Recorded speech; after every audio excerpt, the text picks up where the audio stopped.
Hi guys! Welcome back to my channel. So pagkatapos ng laro ng Creamline versus Farmbresh, ito na spotted natin si Bea De Leon at si Caitlyn Vera ay magkasamang umalis.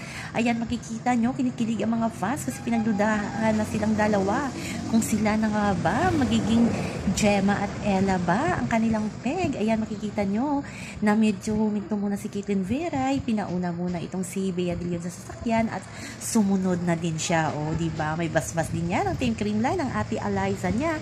Ang ganda ng video ng opening ng Creamline, yung ipinakita na magkasama na si Eliza din at si Bea De Leon. O, diba? Parang in love na si BDL kay Caitlyn Vera kasi marami talaga nakakita na lagi magkasama ang dalawa. Kaya ang tanong ng mga fans, sila nga ba?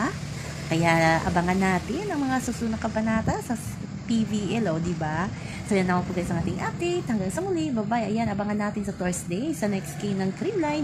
Maglalaro na si BDL at si Dindin Lazaro.